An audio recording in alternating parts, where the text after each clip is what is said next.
এবার আল্লাহ পাক বললেন, খলিল যাও বাবু আবু কুবাইস পাহাড়ের উপরে যাও, একটা ঘোষণা দিয়ে দাও। আল্লাহ কি ঘোষণা দিয়ে দিন? মসজিদ পরিষ্কার করেছো, এটাকে নামাজের উপযোগী হয়েছে, তোয়াফের উপযোগী হয়েছে, একটা ঘোষণা দিয়ে দাও। কি ঘোষণা দিব? আল্লাহ যাও পাহাড়ের উপরে দাঁড়াও। বাবু আবু কুবাইস পাহাড়ের উপরে তিনি দাঁড়ালেন। এই আয়াত আসার সাথে সাথে আল্লাহ পাক হজকে ফরজ করলেন। ওয়াদ্দিন ফিন্নাস, ওয়াদ্দিন ফিন্নাস, মুয়াজ্জিন সাহেবরা আজান দেয়, আজান আজ্জিন হলো ঘোষণা দেওয়া। ফাআযানা মুআজ্জিন, মুআজ্জিজ যেমনি করে নামাজের ঘোষণা দেয়, পয়গম্বরকে বললেন, পয়গম্বর যাও পাহাড়ের উপরে, তুমি একটা হজের জন্য আজান দাও। কিসের আজান বলেন? হজের জন্য আজান দাও। ওয়াদ্দিন ফিন্নাসি বিল হাজ্জি, ও দুনিয়ার মানুষরা, আল্লাহ পাক বলছেন এই ঘরের জন্য তোমাদের জন্য হজকে আল্লাহ পাক ফরজ করেছে। ইয়াতুকা আলা কুল্লি দামিরি ইয়াতিনা মিন কুল্লি ফাজ্জিন আমিক, যারা পারো পায়ে হাইটা উটকে কাবু বানায়া, সোয়ারিকে কাবু বানায়া তুমি এই ঘরে আল্লাহ পাকের ঘরের দিকে ফিরে আসো, আমি আল্লাহ পাকের দিদারে তুমি ধন্য হবে। আল্লাহু আকবার। পয়গম্বর ইব্রাহিম আলাইহিস সালাম মুআদ্দিন ঘোষণা দিলেন। এই ঘোষণার মধ্যেও যেন সমস্ত দুনিয়ার মানুষ এই ঘোষণা, মুয়াজ্জিন সাহেবরা আজান দেয়, আজানের জবাব আমরা দিয়ে দেই। কিন্তু হজের আজান যখন ইব্রাহিম আলাইহিস সালাম দিলেন, ওয়াদ্দিন ফিন্নাসি, তাম দুনিয়ার মানুষ যেন বলে ফেললো লাব্বাইক আল্লাহুম্মা লাব্বাইক। বলেন সবাই, লাব্বাইক আল্লাহুম্মা লাব্বাইক, লাব্বাইক লা শারীকা লাকা লাব্বাইক, ইন্নাল হামদা ওয়ান নি'মাতা লাকা ওয়াল মুলক লা শারীকা লাক। পড়েন, আবার মুহাব্বত নিয়ে পড়েন, লাব্বাইক আল্লাহুম্মা লাব্বাইক, লাব্বাইক লা শারীকা লাকা লাব্বাইক, ইন্নাল হামদা ওয়ান নি'মাতা লাকা ওয়াল মুলক লা শারীকা লাক। तमाम পৃথিবীর মানুষ যেন এই হজের আজানের জবাব দিয়ে দিয়েছে। কিয়ামত পর্যন্ত যারা এহ জগতে ছিল, পরজগতে ছিল, যে যেখান থেকে যতবার আজানের জবাব দিয়েছে, আল্লাহ পাক ততবার তাকে হজের জন্য কবুল করে নিবে। আল্লাহু আকবার। আমার ভাইয়েরা, এই আজান পাওয়ার পরে রূহের জগতে যেন আদম আলাইহিস সালাম তিনিও বলে ফেলেছেন লাব্বাইক আল্লাহুম্মা লাব্বাইক। শীশ আলাইহিস সালাম তিনিও বলেছেন লাব্বাইক আল্লাহুম্মা লাব্বাইক। নূহ আলাইহিস সালাম তিনিও বলছেন লাব্বাইক আল্লাহুম্মা লাব্বাইক। ইব্রাহিম ইসমাইল উভয় তো লাব্বাইক বলে ঘরই বানায় ফেলেছে। मूसा আলাইহিস সালাম লাব্বাইক বললেন, ঈসা বললেন, মুহাম্মাদুর রাসূলুল্লাহ, জোরে বলেন সাল্লাল্লাহু আলাইহি ওয়াসাল্লাম, তিনিও লাব্বাইক বললেন। সাহাবায়ে কেরাম সহ এখানে যারা হাজিরা আছেন সবাই যেন লাব্বাইক আমরা বলে ফেলেছি। আল্লাহু আকবার। লাব্বাইক শব্দের অর্থ হলো হাজিরা। কি বলেন? কি বলেন? স্কুলে, কলেজে, মাদ্রাসাতে ছাত্ররা আসে, ডাকে ফারুকি, ইয়েস স্যার, অথবা আমাদের মাদ্রাসার মধ্যে বললে ফারুকি লাব্বাইক। কথা বলেন ঠিক কিনা?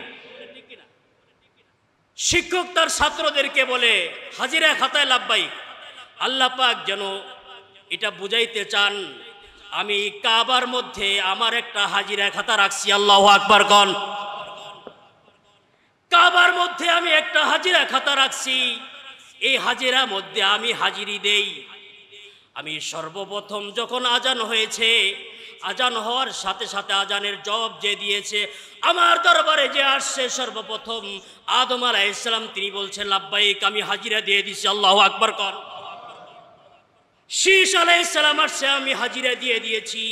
तमाम পৃথিবীর পয়গম্বর চলে গেছে, সাহাবায়ে কেরাম চলে গেছে, তাবিঈন, তাবে তাবিঈন চলে গেছে, तमाम পৃথিবীর মানুষ কিয়ামত পর্যন্ত যত আসবে, আমার খাতার মধ্যে তাদের হাজিরিকে আমি আল্লাহ পাক লিপিবদ্ধ করে নেব।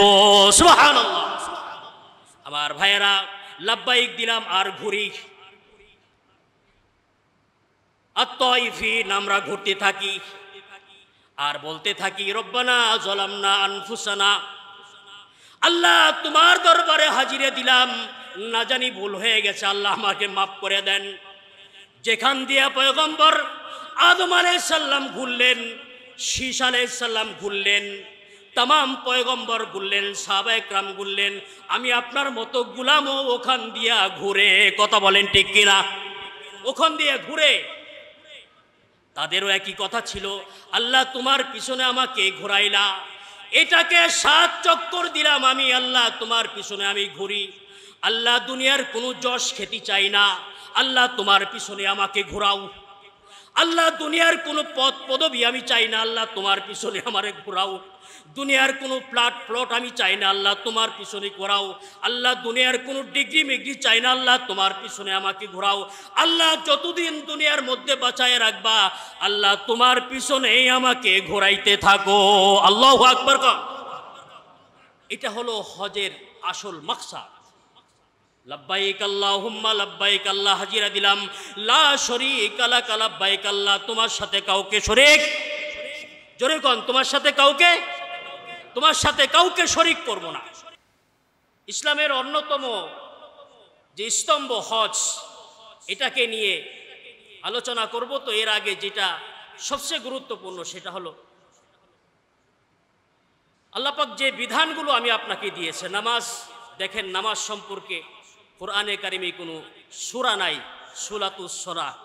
সূরাতুস সালাহ এমন কোনো সূরা আছে? নাই। সূরাতুস সওম নাই, সূরাতুজ যাকাত নাই, সূরাতুল ঈমান নাই, সূরা মুমিনুন আছে। সূরা কি আছে বলেন? মুমিনুন আছে, ঈমান নাই। কিন্তু মজার একটা ব্যাপার হলো কি জানেন, যখনই আল্লাহ পাক হজের কথা বললেন, আল্লাহ পাক বলেন এটা এত গুরুত্বপূর্ণ, আমি আল্লাহ পাক এই হজকে সামনে করে কোরআনে কারিমের মধ্যে প্রায় আধা পারা একটা সূরা নাজিল করে দিলাম। সুবহানাল্লাহ। সূরাতুল হজ, সূরাতুল কি, সূরা নাজিল করে দিলাম। এই সূরা হজের সাথে পুরা সূরাটা আখিরাতের কিয়ামতের আলোচনা, এর মাঝখানে 1 পৃষ্ঠার আধা পৃষ্ঠা হলো হজ। তো এই কিয়ামতের আলোচনার সাথে হজের আলোচনার সাথে মিল কি, কারণটা কি? বলে এখানে সুগভীর সুনিবিড় একটি মিল রয়েছে। বলে কি মিল? কিয়ামতের আলোচনার সাথে হজের আলোচনার কি মিল? বলে মিলটা হলো এই, বলে আরাফার যে মাঠটা হবে, আরাফার মাঠের মধ্যে অনেক হাজিরা, আমরাও তো অনেকে গিয়েছি, বলে আরাফার মাঠটা এটা হবে হাসরের ময়দান। আল্লাহু আকবার গণ। কি হবে এটা? হাসরের ময়দান, কিয়ামতের ময়দান হবে। এখানে সমস্ত মানুষ, পৃথিবীর সমস্ত মানুষ একত্রিত হবে। এটার সাথে বৈজ্ঞানিক কেমন মিল? বলে বৈজ্ঞানিক মিল, বিশ্বনবী মুহাম্মদুর রাসূলুল্লাহ সাল্লাল্লাহু আলাইহি ওয়াসাল্লাম যখন বিদায় হজ করেছেন তখন 1.25 লক্ষ সাহাবী, তখন 1.25 লক্ষ, এখন 1.25 কোটি। তখনও এটার মধ্যে মাঠ থেকে বের হয়ে যায় নাই, মাঠের থেকে বেশি হয় নাই, এখন 1.25 কোটি যায়, এখনো বেশি হয় না। আল্লাহু আকবার। কি মিল রয়েছে! তো সেই কারণে এটাকে, এই মাঠকে কিয়ামতের মাঠ, এই জন্য এই আরাফার মাঠকে এটাই কিয়ামতের মাঠ বলা হয়েছে। তো সুতরাং হজ যে আপনি আরাফার ময়দানে আপনি উপস্থিত হবেন, আরাফার ময়দানে উপস্থিত হওয়া এটাই হজ। এটাই কি? এটাই হজ। যদি কেউ উকুফ আরাফার মধ্যে না করে তাহলে তার হজ হবে না। এই জন্য প্রত্যেকটা মানুষ ওখানে যায় আর নিজের জন্য দোয়া করে, আল্লাহ আপনি আমার গুনাহ মাফ করেন, আমি নিজের উপরে জুলুম করেছি, আল্লাহ আমার জুলুম মাফ করেন, আর আমার এখানে উপস্থিতি আল্লাহ পাক কবুল করে। সবাই বলি আমিন। ইন্না আউওয়ালা বাইতি উদিআ লিন-নাসি লাল্লাযী বিবাক্কাতা মুবারাকা, ইন্না আউওয়ালা বাইতি উদিআ লিন-নাসি লাল্লাযী বিবাক্কাতা মুবারাকা ওয়া হুদাল লিল আলামিন। সর্বপ্রথম আল্লাহ পাক যে ঘরটা নির্মাণ করলেন, ইন্না আউওয়ালা বাইতা, সর্বপ্রথম ঘর যে আল্লাহ পাক নির্মাণ করলেন, পৃথিবীর মধ্যে তখন কিছুই হয় নাই, तमाम पृथिवी पानी और पानी ओखान থেকে बुदबुद आरम्भ हलो माटिर सृष्टि हलो। आल्लाह पाक बोलें जेटा सर्वप्रथम মাটির অংশ বিশেষ হলো, ওই জায়গাটাকে আমি প্রথম ঘর, আমার ঘর হিসাবে আল্লাহ পাক কবুল করে নিয়েছি। সুবহানাল্লাহ।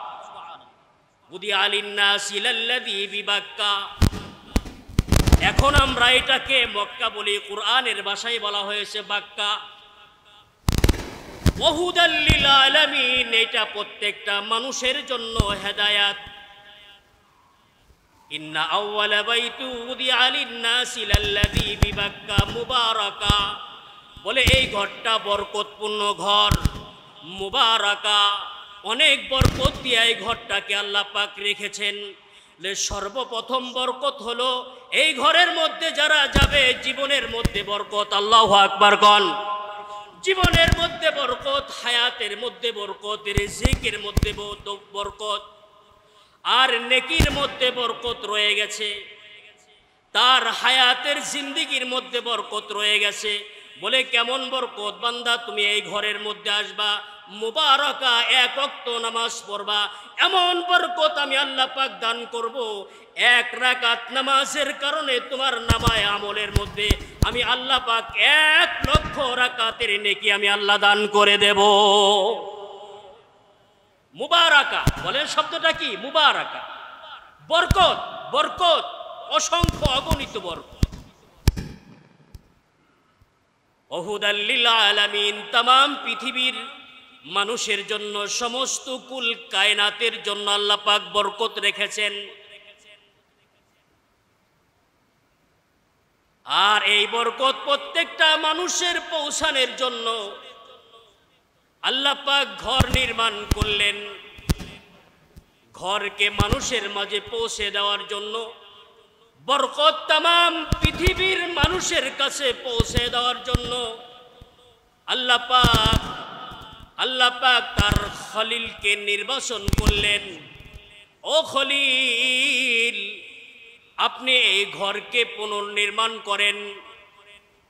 وَإِذْ بَوَّأْنَا لِإِبْرَاهِيمَ مَكَانَ الْبَيْتِ أَلَّا تُشْرِكْ بِي بَيْتِيَ لِلطَّائِفِينَ وَالْعَاكِفِينَ وَالرُّكَّعِ السُّجُودِ। আল্লাহ পাক বললেন, খলিল, বরকত তো तमाम পৃথিবীর মধ্যে ছড়ায় দিতে হবে। وَإِذْ يَرْفَعُ إِبْرَاهِيمُ الْقَوَاعِدَ مِنَ الْبَيْتِ وَإِسْمَاعِيلُ, ও আমার খলিল, ঘরটাকে আপনি পুনর্নির্মাণ করেন। খলিল নির্বাচিত হয়ে আল্লাহ পাকের পক্ষ থেকে আদেশ পায়া ঘর নির্মাণের জন্য চলে আসলেন মক্কা মুআজ্জামার মধ্যে। তিনি ঘর নির্মাণ করেন, ঘর উঁচু করেন, ঘর বানাইতে থাকেন। আর আল্লাহ পাক এমন একটা সন্তানকে নির্বাচন করলেন, ইসমাইল। ও ইসমাইল, যাও তোমার বাবার সাথে তুমি সহযোগিতা করবে। ওয়াইদ ইয়ারফাউ ইব্রাহিমুল কওয়াইদা মিনাল বাইতি ওয়া ইসমাইল, যখন ইব্রাহিম এই ওয়ালটাকে, দেয়ালটাকে যখন উঁচু করে দিলেন,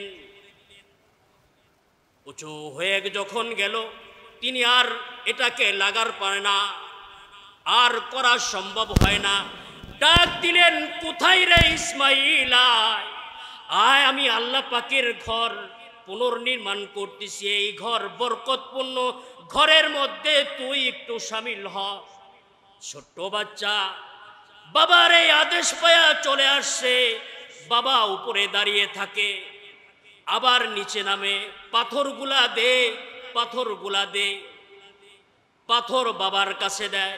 একটা পর্যায়ে আর তিনি আর লাগারও পায় না, আরো উচ্চতায় উঠতে হবে, আরো উচ্চতায় উঠতে হবে।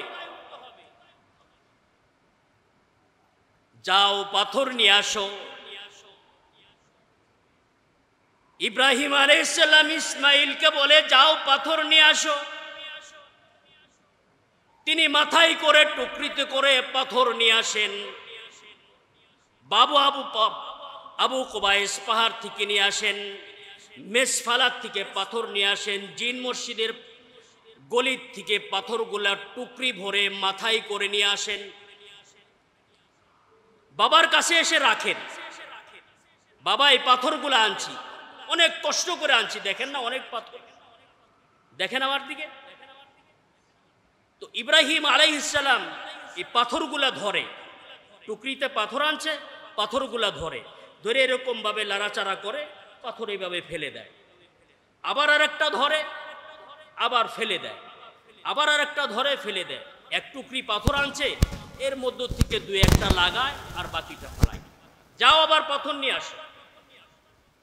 আবার তিনি ঘুরে ঘুরে সাইজ সাইজ দেখে দেখে সুন্দর পাথর আনে, দু একটা রাখলে রাখলো, না রাখলে রাখলো, আবার ফেলে দেয়, যাও আবার নিয়ে আসো। এভাবে খালি আনায়, সন্তানরে দিয়ে খালি আনায়, সেও অস্থির পেরেশান হয়ে যায়। 2 দিন 3 দিন 4 দিন পরে ইসমাইল বলে, বাবা আমি কি আপনার ওরসজাত সন্তান না? আমি কি আপনার ওরসজাত সন্তান না? তো খলিল ইব্রাহিম বলে, কে রে ইসমাইল, তুই হঠাৎ করে এমন কথা বলো? বলে, আপনি কি বুঝেন না, এত দূরের থেকে আমি পাথরগুলো আনি, আমার কত কষ্ট হয়, আমি ঘেমে অস্থির হয়ে যাই, আর আপনি এগুলো সব ফালাই দেন, 2-1টা ইচ্ছা হলে লাগান আর 2-1টা লাগান না, সব ফালাই দেন, ব্যাপারটা কি? আমার কি কষ্ট হয়, এই কষ্টটা আপনার অনুভব হয় না? পয়গম্বর ইব্রাহিম আলাইহিস সালাম ইসমাইলকে বুকে জড়াই ধরলেন, ধরার পরে বললেন, তুই তো আমার ওরজার সন্তান, এবং এমন সন্তান যেটা 95 বছর পরে পেয়েছি আমি, হওয়ার কথা ছিল না, আল্লাহর কাছ থেকে চেয়ে আনছি, তোর কষ্ট আমি বুঝি রে, তো এগুলো ফালাই দাও কেন বাবা, এগুলো ফালাই দাও কেন? বলি, তুই যখন পাথরটা আমার হাতে দিস, এখানে যে পাথরগুলো আনছো, সেই পাথরটা আমি হাতে নিয়ে আমি আল্লাহ পাকের কাছে হাত তুলি, কদ নারা তাকাল্লুবা ওয়াজহিকা ফিস সামা, ও আসমানের মালিক, তোমার ঘরে পাথরটা লাগাইতে চাই, তুমি কি এটা মঞ্জুরি দিবা কিনা? তুমি কি এটা মঞ্জুরি দিবা কিনা? আল্লাহ তুমি বলে দাও। ইসমাইল রে, আল্লাহ পাক যদি আমাকে বলে, হ্যাঁ খলিল, এই পাথর আমার ঘরে লাগার জন্য উপযোগী, আমি এই পাথরকে কবুল করেছি, তুমি এটা লাগাও। আল্লাহ পাকের কথা যখনই আমি শুনি, যখনই পাই, তখনই আমি ঘরের মধ্যে লাগাই। আল্লাহ পাকের পক্ষ থেকে যখন পাথরের ব্যাপারে কোনো কথা না আসে, আল্লাহর কসম রে ইসমাইল, তুমি দুনিয়ার সব পাথর আনতে পারো, কিন্তু আমি আল্লাহর ঘরে লাগাইতে পারি না, লাগাইতে পারি না। এখান থেকে একটা সবক, এখান থেকে একটা উপদেশ, এখান থেকে একটা শিক্ষা। মসজিদে আল্লাহর ঘরে ওই সমস্ত বান্দারা আসে যাদেরকে আল্লাহ পাক কবুল করেছেন। মসজিদের কাজের সাথে তার টাকা লাগে, মসজিদের কাজের সাথে মসজিদের সৌন্দর্য বর্ধনের জন্য, মসজিদের সব কাজের জন্য তার টাকা লাগে, যার টাকা আল্লাহর দরবারে কবুল হয়েছে। কথা বলেন ঠিক কিনা? আমি আপনি ইচ্ছা করলে আমার টাকা লাগবে না, ওখানে লাগে না এই সমস্ত পাথর, ইচ্ছা করলেই হবে না, আল্লাহ পাকের কাছে মঞ্জুরি আনতে হবে। আল্লাহ, আমার টাকা কি লাগবে? আমি কি মসজিদে যে টাকাটা দিলাম, এটা কি আমার জন্য দিতে পারবো? আমি আমার জন্য কি হবে কি হবে না? সুতরাং আমি ইচ্ছা করলেই দিতে পারবো না। লক্ষ কোটি টাকার মালিক থাকতে পারে, কিন্তু মসজিদের মধ্যে তার টাকা কাজে লাগে না। কথা বলেন ঠিক কিনা? এটা আল্লাহ পাকের পক্ষ থেকে হতে হবে।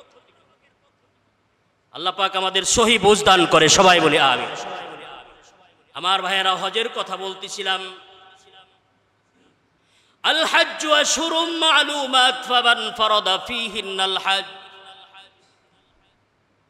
ওয়াদ্দিন ফিন নাসি বিল হজ্জি ইয়াতুকা রিজালা ওয়া আলা কুল্লি দামিরিন ইয়াতিনা মিন কুল্লি ফাজ্জিন আমিক। বাপ বেটা, আমি সময় কম, জুমার আলোচনা সংক্ষিপ্ত আলোচনা হয়ে যায়। এমন একটা পর্ব, আমি যেখানে জুমা খুতবা দেই, 4 সপ্তাহ যাবৎ চলছে আলোচনা, 2-1 সপ্তাহ এটার কুল কিনার কিচ্ছু পাওয়া যাবে না। বাপ বেটা ঘর নির্মাণ করে দিলেন, আনতাহিরা। এবার আল্লাহ পাক বলেন, ঘরটা সুন্দর করে একটু পরিষ্কার করো। আল্লাহু আকবার কন। আনতাহিরা, ঘর বানায় ফেলছি আল্লাহ, ঘর বানায় ফেলছো। হা আনতাহিরা, এটাকে একটু ঝাড়ু দাও। বাইতি আলি তাইফিন, তোয়াফকারীরা আসবে, এই ঘরের মধ্যে আসবে। ওয়াল কাইমিন ওয়ার রুকাইস সুজুদ, আর সিজদা করবে, তোয়াফ করবে, এটাকে নিয়ে বসবে, এখানে আরাম করবে। তাদের জন্য সুন্দর একটু ব্যবস্থাপনা করে দাও। আমার ভাইয়েরা, এখান থেকে সহি একটা শিক্ষা, যারা এই মসজিদের দেখভাল করেন, যারা মসজিদের সাথে সম্পর্ক রাখেন, যারা এটার সাথে আবাদ করেন, প্রত্যেকটা বান্দার এটা করা দরকার। আমি মসজিদের প্রত্যেক দিন মসজিদে আসব, নামাজ পড়ব, আমার নিজ দায়িত্বে আন্তহিরা, মসজিদকে আমি একটু ঝাড়ু দিয়ে দেব। আল্লাহু আকবার। এটা ইব্রাহিম আলাইহিস সালামের সুন্নত। আসলেন মসজিদে, আপনি মসজিদের একজন বড় মানুষ, খাদেম হইলেন, আপনি খাদেম, অসুবিধা নাই। মসজিদের মুয়াজ্জিনরা, খাদেমরা ঝাড়ু দেয়, ওরা তো দিবেই। আরে আমি আমার হাতকে মসজিদে আন্তহিরা, মসজিদটাকে পরিষ্কারের কাজে আমি আমার হাতটাকে একটু লাগাইলাম। এটা ইব্রাহিম আলাইহিস সালাম লাগাইছে, তার হাতের সাথে নকল করে আমিও হাতটা লাগাইলাম। পারবো না ইনশাল্লাহ? মুয়াজ্জিন সাহেবরা করে, খাদেম সাহেবরা করে, আরো যারা সংশ্লিষ্ট আছে তারা করে, আপনারাও করবেন। ইব্রাহিম আলাইহিস সালামের সুন্নত এটা। আল্লাহ পাক মসজিদের দায়িত্ব আপনাকে দিয়েছে, ঝাড়ু দেন না কেন? দেখেন না, কাবা শরীফের যিনি প্রধান মুতাওয়াল্লি, যিনি প্রধান ইমাম, প্রধান খাদেম, হজে আসার আগে উনি নিজ দায়িত্বে এটাকে ঝাড়ু দেয়। কথা বলেন ঠিক কিনা? তার কারণ কি? ইব্রাহিম আলাইহিস সালামের সুন্নত পালন করে। আনতাহিরা, হাজিরা আসবে হজ করার জন্য, আমি একটু ঝাড়ু দিয়ে দিই। আপনি আসলেন মসজিদে, দেখলেন একটু ময়লা নোংরা, ঝাড়ু দিয়ে দেন। আনতাহিরা, আমি পরিষ্কার করলাম। আল্লাহ পাক মসজিদ পরিষ্কার করার কারণে আল্লাহ পাক আমার দিল পরিষ্কার করে দিবে। আল্লাহু আকবার। ঝাড়ু দেওয়া হয়ে গেল, মানুষ চলে আসছে, নামাজ পড়বে, তোয়াফ করবে। এবার আল্লাহ পাক বললেন, খলিল যাও, বাবু আবু কুবাইস পাহাড়ের উপরে যাও, একটা ঘোষণা দিয়ে দাও। আল্লাহ কি ঘোষণা দিয়ে দিন? মসজিদ পরিষ্কার করেছো, এটাকে নামাজের উপযোগী হয়েছে, তোয়াফের উপযোগী হয়েছে, একটা ঘোষণা দিয়ে দাও। কি ঘোষণা দিব? আল্লাহ, যাও পাহাড়ের উপরে দাঁড়াও। বাবু আবু কুবাইস পাহাড়ের উপরে তিনি দাঁড়ালেন। এই আয়াত আসার সাথে সাথে আল্লাহ পাক হজকে ফরজ করলেন। ওয়াদ্দিন ফিন্নাস, ওয়াদ্দিন ফিন্নাস, মুয়াজ্জিন সাহেবরা আজান দেয়, আজান আজ্জিন হলো ঘোষণা দেওয়া। ফাআযানা মুআজ্জিন, মুআজ্জিজ যেমনি করে নামাজের ঘোষণা দেয়, পয়গম্বরকে বললেন, পয়গম্বর যাও পাহাড়ের উপরে, তুমি একটা হজের জন্য আজান দাও। কিসের আজান বলেন? হজের জন্য আজান দাও। ওয়াদ্দিন ফিন্নাসি বিল হাজ্জি, ও দুনিয়ার মানুষরা, আল্লাহ পাক বলছেন এই ঘরের জন্য, তোমাদের জন্য হজকে আল্লাহ পাক ফরজ করেছে। ইয়াতুকা আলা কুল্লি দামিরি ইয়াতিনা মিন কুল্লি ফাজ্জিন আমিক, যারা পারো পায়ে হাইটা, উটকে কাবু বানায়া, সোয়ারিকে কাবু বানায়া তুমি এই ঘরে আল্লাহ পাকের ঘরের দিকে ফিরে আসো, আমি আল্লাহ পাকের দিদারে তুমি ধন্য হবে। আল্লাহু আকবার। পয়গম্বর ইব্রাহিম আলাইহিস সালাম মুআদ্দিন ঘোষণা দিলেন। এই ঘোষণার মধ্যেও যেন সমস্ত দুনিয়ার মানুষ এই ঘোষণা, মুয়াজ্জিন সাহেবরা আজান দেয়, আজানের জবাব আমরা দিয়ে দেই। কিন্তু হজের আজান যখন ইব্রাহিম আলাইহিস সালাম দিলেন, ওয়াদ্দিন ফিন্নাসি, তাম দুনিয়ার মানুষ যেন বলে ফেললো, লাব্বাইক আল্লাহুম্মা লাব্বাইক। বলেন সবাই, লাব্বাইক আল্লাহুম্মা লাব্বাইক, লাব্বাইক লা শারীকা লাকা লাব্বাইক, ইন্নাল হামদা ওয়ান নি'মাতা লাকা ওয়াল মুলক লা শারীকা লাক। পড়েন, আবার মুহাব্বত নিয়ে পড়েন, লাব্বাইক আল্লাহুম্মা লাব্বাইক, লাব্বাইক লা শারীকা লাকা লাব্বাইক, ইন্নাল হামদা ওয়ান নি'মাতা লাকা ওয়াল মুলক লা শারীকা লাক। तमाम পৃথিবীর মানুষ যেন এই হজের আজানের জবাব দিয়ে দিয়েছে। কিয়ামত পর্যন্ত যারা এহ জগতে ছিল, পরজগতে ছিল, যে যেখান থেকে যতবার আজানের জবাব দিয়েছে, আল্লাহ পাক ততবার তাকে হজের জন্য কবুল করে নিবে। আল্লাহু আকবার। আমার ভাইয়েরা, এই আজান পাওয়ার পরে রূহের জগতে যেন আদম আলাইহিস সালাম তিনিও বলে ফেলেছেন, লাব্বাইক আল্লাহুম্মা লাব্বাইক। শীশ আলাইহিস সালাম তিনিও বলেছেন, লাব্বাইক আল্লাহুম্মা লাব্বাইক। নূহ আলাইহিস সালাম তিনিও বলছেন লাব্বাইক আল্লাহুম্মা লাব্বাইক। ইব্রাহিম ইসমাইল উভয় তো লাব্বাইক বলে ঘরই বানায় ফেলেছে। মুসা আলাইহিস সালাম লাব্বাইক বললেন, ঈসা বললেন, মুহাম্মাদুর রাসূলুল্লাহ জোরে বলেন সাল্লাল্লাহু আলাইহি ওয়াসাল্লাম তিনিও লাব্বাইক বললেন। সাহাবায়ে কেরাম সহ এখানে যারা হাজিরা আছেন সবাই যেন লাব্বাইক আমরা বলে ফেলেছি। আল্লাহু আকবার। কষ্ট হচ্ছে, কয়েকদিন ধরে আমার জ্বর, ঠান্ডা, আওয়াজটা উঠে বসে গেছে। আমার ভাইয়েরা, লাব্বাইক বলে ফেললাম। লাব্বাইক শব্দের অর্থ হলো হাজিরা। কি বলেন? কি বলেন?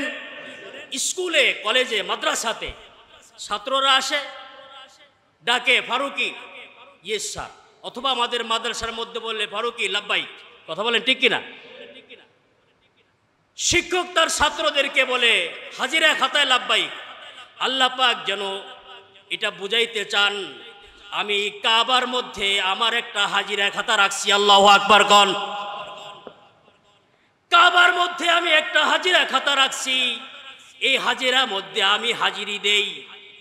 আমি সর্বপ্রথম যখন আজান হয়েছে, আজান হওয়ার সাথে সাথে আজানের জবাব যে দিয়েছে, আমার দরবারে যে আসছে সর্বপ্রথম আদম আলাইহিস সালাম, তিনি বলছেন লাব্বাইক, আমি হাজিরা দিয়ে দিছি। আল্লাহু আকবার কোন। শীস আলাইহিস সালাম আসছে, আমি হাজিরা দিয়ে দিয়েছি। तमाम पृथिवीर पैगम्बर चले गए, साहाबाए किराम चले गए, ताबीन तबे ताबीन चले गए, तमाम पृथिवीर मानुष कियामत पर्यन्त যত আসবে আমার খাতার মধ্যে তাদের হাজিরিকে আমি আল্লাহ পাক লিপিবদ্ধ করে নেব। সুবহানাল্লাহ। আমার ভাইয়েরা, লাব্বাইক দিলাম আর ঘুরি। আত-তাইফিন আমরা ঘুরতে থাকি আর বলতে থাকি রব্বানা যালামনা আনফুসানা, আল্লাহ তোমার দরবারে হাজিরে দিলাম, না জানি ভুল হয়ে গেছে, আল্লাহ আমাকে মাফ করে দেন। যেখান দিয়ে পয়গম্বর আদম আলাইহিস সালাম ঘুরলেন, শীস আলাইহিস সালাম ঘুরলেন, तमाम পয়গম্বর ঘুরলেন, সাহাবায়ে কিরাম ঘুরলেন, আমি আপনার মতো গোলামও ওখান দিয়া ঘুরে, কথা বলেন ঠিক কিনা, ওখান দিয়ে ঘুরে তাদেরও একই কথা ছিল, আল্লাহ তোমার পিছনে আমাকে ঘোরাইলা, এটাকে 7 চক্কর দিলাম আমি, আল্লাহ তোমার পিছনে আমি ঘুরি। আল্লাহ দুনিয়ার কোনো যশ খেতে চাই না, আল্লাহ তোমার পিছনে আমাকে ঘোরাও। আল্লাহ দুনিয়ার কোনো পদ পদবি আমি চাই না, আল্লাহ তোমার পিছনে আমারে ঘোরাও। দুনিয়ার কোনো প্লট আমি চাই না, আল্লাহ তোমার পিছনে ঘোরাও। আল্লাহ দুনিয়ার কোনো ডিগ্রি মিগ্রি চাই না, আল্লাহ তোমার পিছনে আমাকে ঘোরাও। আল্লাহ যতদিন দুনিয়ার মধ্যে বাঁচায় রাখবা, আল্লাহ তোমার পিছনেই আমাকে ঘোরাইতে থাকো। আল্লাহু আকবার। এটা হলো হজের আসল মাকসাদ। লব্বাইক আল্লাহুম্মা লব্বাইক, আল্লাহ হাজিরা দিলাম, লা শরীকা লাক লব্বাইক, আল্লাহ তোমার সাথে কাউকে শরীক, জোরে কোন, তোমার সাথে কাউকে শরীক করব না। আবার ভাইয়েরা, যারাই হাজিরা দিলাম তারা সর্বশেষ একটা দোয়া করে, হাসবুনাল্লাহু ওয়া নি'মাল ওয়াকিল। পড়েন সবাই আমার সাথে, হাসবুনাল্লাহু ওয়া নি'মাল ওয়াকিল, নি'মাল মাওলা ওয়া নি'মান নাসির। একটু আওয়াজ করে পড়েন কোরআনের আয়াত, হাসবুনাল্লাহু ওয়া নি'মাল ওয়াকিল, নি'মাল মাওলা ওয়া নি'মান নাসির। হাজিরা তওয়াফ করে চলে যাইতেছো, এই দোয়াটা করে যাও, হাসবুনাল্লাহু ওয়া নি'মাল ওয়াকিল। আল্লাহ, আপনি ওয়াকিল শব্দের অর্থ কি বলবো, কি আনি? ওয়াকিল শব্দের অর্থ হলো অভিভাবক। কি বলেন? কথা বলেন কি? ওয়াকিল শব্দের অর্থ কি বলেন? অভিভাবক। আল্লাহ আপনি আমার অভিভাবক। আলাইসাল্লাহু বিকাফিন আবদা, আল্লাহ পাক বলেন বান্দা আমাকে ওয়াকিল পায়া, বান্দা আমাকে অভিভাবক পায়া, আলাইসাল্লাহু বিকাফিন আবদা, বান্দা কি আমার মতো একজন অভিভাবক পায়া বান্দা কি সন্তুষ্ট? কথা বলেন, আমরা কি সন্তুষ্ট? জোরে কোন, চিল্লায়ে কোন, আমরা কি সন্তুষ্ট? আলাইসাল্লাহু বিকাফিন আবদা, আমরা আল্লাহ আপনার মতো একজন অভিভাবক পাই আমরা কি সন্তুষ্ট? আল্লাহ পাক যেন প্রশ্ন করতেছে, ফেরেশতাদেরকে প্রশ্ন করতেছে, আমার ফেরেশতারা আমার বান্দাকে জিজ্ঞাসা করো আমার মতো একজন ওয়াকিল পায়া, অভিভাবক পায়া বান্দারা কি আমার প্রতি সন্তুষ্ট? আলাইসাল্লাহু বিকাফিন আবদা। আমরাও বললাম হ্যাঁ আল্লাহ, আপনার মতো অভিভাবক পায়া আমরা সন্তুষ্ট। আল্লাহু আকবার কর, জোরে কর না আল্লাহু আকবার। আল্লাহ আপনি আমার অভিভাবক, আমাদের অভিভাবক, আল্লাহ আপনার প্রতি আমরা 100 ভাগ সন্তুষ্ট। আলহামদুলিল্লাহ কর। ওয়াকিল শব্দটা মারাত্মক, এটা আমি আগে বুঝি নাই। যখন এটা আমি স্টাডি করি, গবেষণা করি, আমি কয়েকটা শব্দ বের করছি, এর মাহাত্ম্য কি, তাৎপর্য কি, তখন আমার বুঝে আসছে। আমি আমার ছেলেকে দেখতে গেছিলাম মাদ্রাসা, ছেলে হাফেজ হয়েছে, ফারেক হয়ে যাবে, বিদায় হয়ে যাবে, ওকে দেখতে গেছি। অনেক ছাত্র বসা আছে, অনেক ছাত্র যারা হাফেজ হয়ে বের হয়ে গেছে, তো অনেক ছাত্র বসে আছে। এর মধ্যে কিছু বাচ্চা আছে ওদের মা বাবা নাই, ওদের কি নাই, এমন ছেলেও আছে। তো আমার ছেলের সাথে কথা বলতেছি, ওর মা কিছু টুকটাক খাবার দিছে, এগুলো দিয়ে আসলাম, কিছু টাকা দিলাম। পাশে দেখি একটা ছেলে বসে খুব কাঁদে, অনেক কাঁদতাছে, কায়দা চোখ ভাসায় ফেলছে, জামা কাপড় ভিজে যাচ্ছে। তো আমার দেখে খালি চোখ পড়ে, ছেলেটা এত কাঁদে কেন? বিদায় অনুষ্ঠান পাশ করেছে, এতে বের হয়ে যাবে, সবাই খুশি, ও কাঁদে, এই পিলারের ওখানে বসে বসে কাঁদে। তো ছেলের সাথে কথা বলার পরে বললাম, বাবা এদিকে আসো, কাঁদো কেন? তো সে আমারে বলল, আমার অভিভাবক নাই। আমার কি নাই বলেন? আমার কি নাই? অভিভাবক নাই। তার মানে কি আমি এতিম? আপনি ওর অভিভাবক কত কথা বললেন, কত না কথা বললেন, কত কিছু দিয়ে গেলেন। আমার আজকে এই বিদায় মুহূর্ত, আমি হাফেজ হয়ে গেছি, এই কথাটা আমার অভিভাবক থাকলে সে আসতো, আমার মাথায় হাত বুলাইয়া দিত, আর কত কিছু দিত, কত উপহার দিত। কিন্তু আমার যে ওয়াকিল নাই, অভিভাবক নাই, এই জন্য আমি কাঁদি। আল্লাহু আকবার কন। তখন আমার কথাটা বুঝে আসছে যে ওয়াকিল শব্দের অর্থ কত মারাত্মক। আল্লাহু আকবার কন। ওয়াকিল শব্দের অর্থ কত মারাত্মক। ওয়াকিল মানে সন্তানের জন্য বাবা, সন্তানের জন্য কি, সন্তানের জন্য বাবার যেমন ভূমিকা, বান্দাদের জন্য ওয়াকিলের তেমন ভূমিকা। আল্লাহু আকবার। বান্দাদের জন্য ওয়াকিলের ভূমিকা তেমন। আল্লাহ আমাদের ওয়াকিল। দোয়া করতে হবে। হজের আলোচনা কোন দিকে যাব? কত আলোচনা, 2-3টা আয়াত পড়ছি, অসংখ্য হাদিস, অনেক স্টাডি, আমার 4-5 জুমা লাগবে এটাকে শেষ করতে। আমার ভাইরা, মান হাজ্জা লিল্লাহি ফালাম ইয়ারফুস ওয়ালাম ইয়াফসুক রাজা কায়াউমিন ওয়ালাদাতহুম।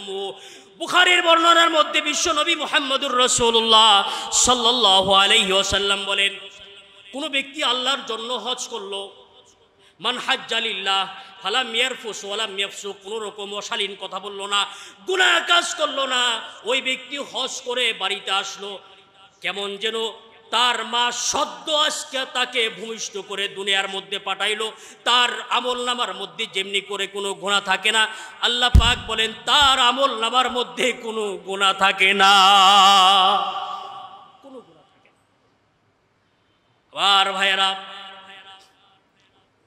বিশ্বনবী মুহাম্মদুর রাসূলুল্লাহ সাল্লাল্লাহু আলাইহি ওয়াসাল্লাম বলেছেন, ইন্না লিল্লাহি ফি কুল্লি ইয়াউমিন ওয়া লাইলাতিন 50 মিয়াতা।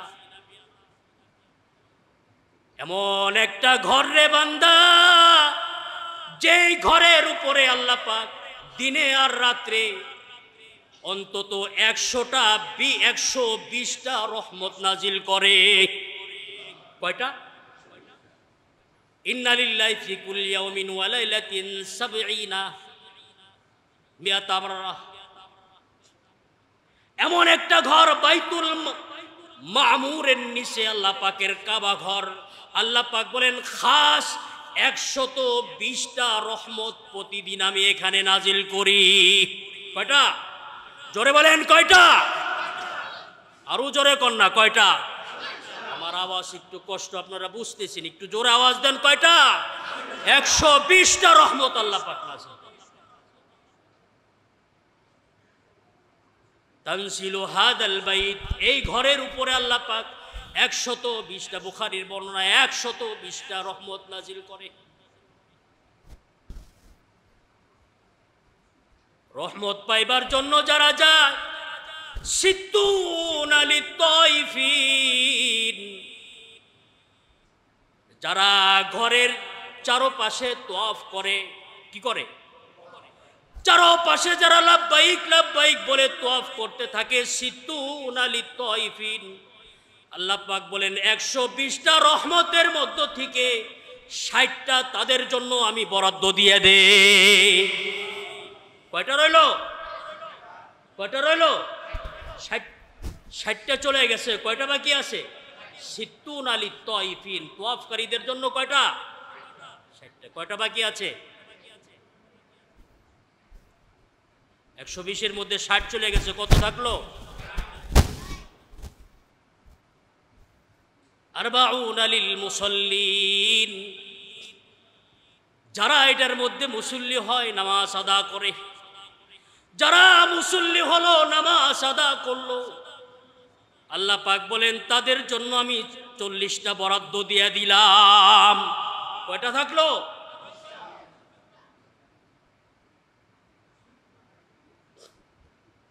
20 লিন নাজিরিন, আল্লাহ পাক বলেন যারা এই ঘরের দিকে বড় বড় করে মায়ার দৃষ্টিতে শুধু তাকায়া থাকলো, কিচ্ছু করলো না, নামাজও পড়ে না, তওয়াফও করে না, ঘরের দিকে শুধু বড় বড় করে মহব্বতের দৃষ্টিতে শুধু তাকায়া থাকে, আল্লাহ পাক বলেন তাকানেওয়ালাদের জন্য 20 লিন নাজিরিন, তাকানেওয়ালাদের জন্য আমি 20টা রহমত দান করে দেই। হয়ে গেল, শেষ।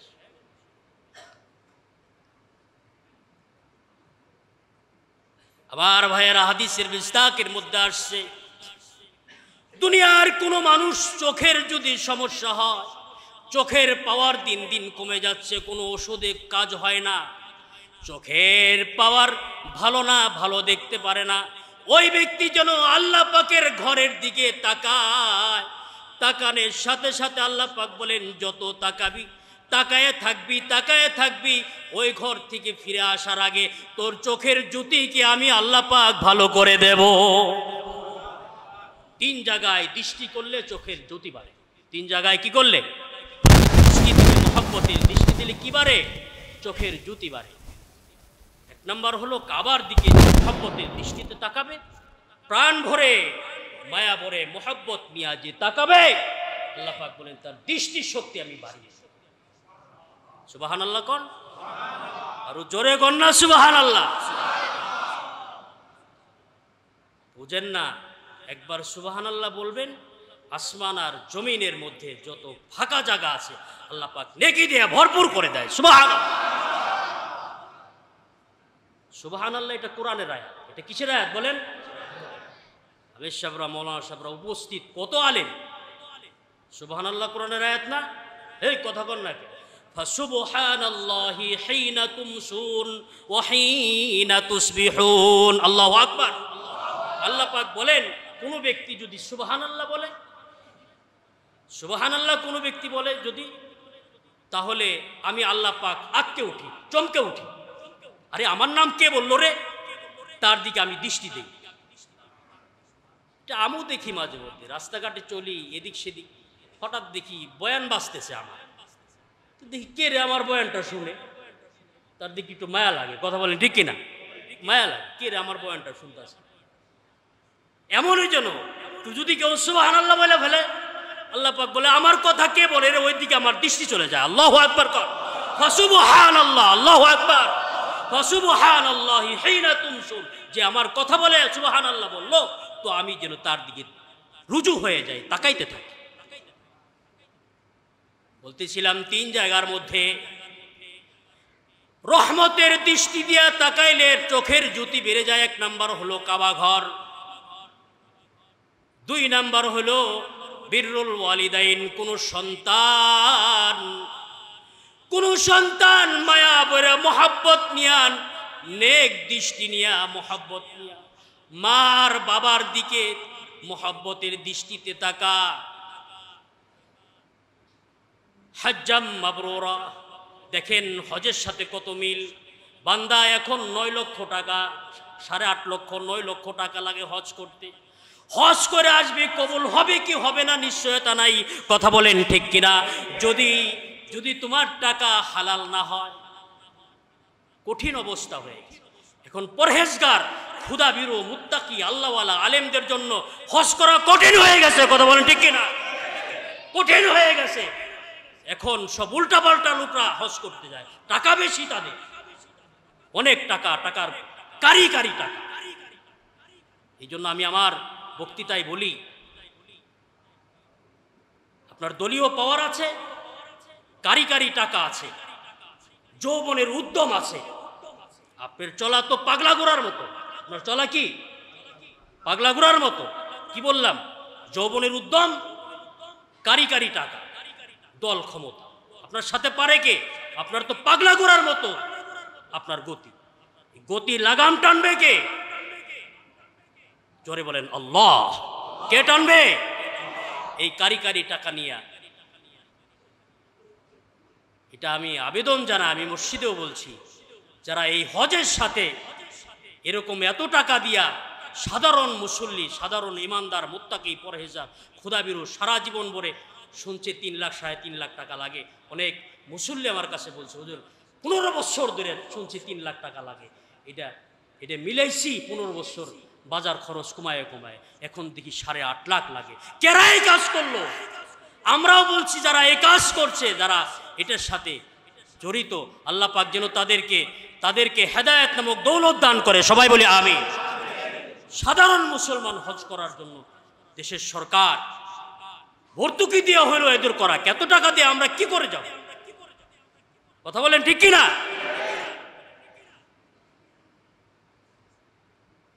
সময় বেশি হয়ে যায়। বলতেছিলাম ভাই, মা বাবার দিকে এই হজ করে আসলেন, হজ কবুল হয়েছে কি হয়েছে না জানি না। আল্লাহর নবী বলেন, তুমি তোমার মার দিকে বাবার দিকে মহাব্বতের দৃষ্টিতে তাকাও রে বান্দা। তোমার দৃষ্টিটা যদি মহাব্বতের হয়, সাথে সাথে আমি তোমার নামায়ে আমলের মধ্যে হজ্জে মাবরুরের নেকি দান করব। সুবহানাল্লাহ।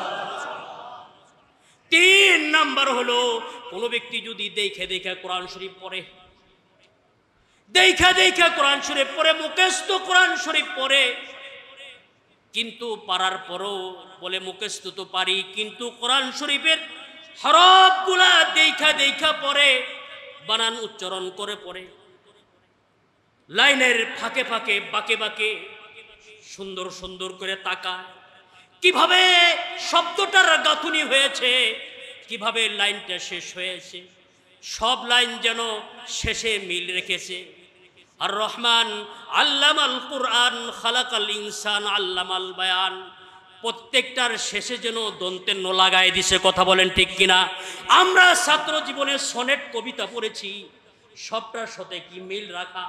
আল্লাহ পাক যেন কেউ যদি কোরআনে কারীম পড়ে, কেউ যদি পড়ে কবিতা, বলে হ্যাঁ এটা কবিতার মতোই গাঁথুনি, এটার শব্দের ঝংকার। কেউ যদি বলে এটা গদ্য আকারে পড়বো, তুমি পড়তে পারো। আল্লাহ পাক বলেন শব্দের ফাঁকে বাঁকে তুমি সুন্দর করে তাকায় পড়বা। বান্দারে তুমি সুন্দর করে তাকাবা, তাকানের কারণে এই যে কালো হরফের উপরে তুমি তাকাইলা, আল্লাহ পাক বলেন সাথে সাথে নেকি তো দেবই, তোমার চোখের জ্যোতিকে আমি আল্লাহ পাক বাড়িয়ে দেব। সময় তো শেষ। রাজি আসি তো ইনশাল্লাহ? হজ করবো, রাজি আসিস তো ইনশাল্লাহ? 3টা কর্মসূচি। কয়টা কর্মসূচি বলেন? কয়টা? 3টা। আলোচনার শেষ ফিনিশিং 3। 1 নম্বর নিয়ত করব। কি করব বলেন? নিয়ত করা। কি করা? নিয়ত করা। নিয়ত করার অর্থ আল্লাহ নিয়ত করে দিলাম এরকম না, নিয়ত করব 5 ফুট কইরা। কি কইরা? 5 ফুট করে নিয়ত করব। চেষ্টা করব। কি করব? চেষ্টা করব, দোয়া করব। নিয়ত করা, চেষ্টা করা। নিয়ত করা, চেষ্টা করা মানে টাকা পয়সা জমানো, আল্লাহর কাছে মঞ্জুরি আনা। কি আনা? মঞ্জুরি আনা। এই তিনটার মাধ্যমে আল্লাহ পাক হজ নসিব করবেন। মান আরাদা লিল্লাহ ফালিয়াতাআজ্জাল, যে নিয়ত করলো আল্লাহ পাক বলে ওকে পুরা করার দায়িত্ব আমি আল্লাহ পাক নিয়ে নেই। সুবহানাল্লাহ, নিয়ত করা, রাজি আছি তো ইনশাআল্লাহ? আর শেষ সময় নেই। আল্লাহ পাক আমাদের বুঝার আমলের তৌফিক দান করেন, আলোচনা আমারও বুঝার তৌফিক দান করে, আপনাদের বুঝার তৌফিক দান করেন। যাদের নিসাব পরিমাণ মাল আছে, ওই পর্যন্ত যাওয়ার আসার খরচ যাদের আছে, বাসাবাড়িতে আপনার ছেলে মেয়ে চিপস খাবে, আইসক্রিম খাবে, চকলেট খাবে, কারোর কাছে হাত পাতা লাগবে না। বাজার সদাই দিয়ে যাইতে পারবেন, আসতে পারবেন, আপনার ফ্যামিলি কারোর কাছে কিছু লাগবে না। এমন যদি কারোর কাইফিয়াত, কারোর হালাত থাকে, ওই ব্যক্তির উপর আল্লাহ পাকের হজ খরচ, রাস্তার খরচ আছে, কারোর জন্য কোনো দায়বদ্ধতা নাই। এরকম যদি কেউ থেকে থাকেন, এই মজলিস থেকে, এই আলোচনা থেকে আজকে আমরা ইরাদা করি, ইচ্ছা করি আল্লাহ পাক প্রত্যেকটা ভাইকে হজ্জে মাবরুর নসিব করে। সবাই বলি আমিন, আরো জোরে কোন আমিন। ওয়া আখিরি দাওয়ানা আলহামদুলিল্লাহ।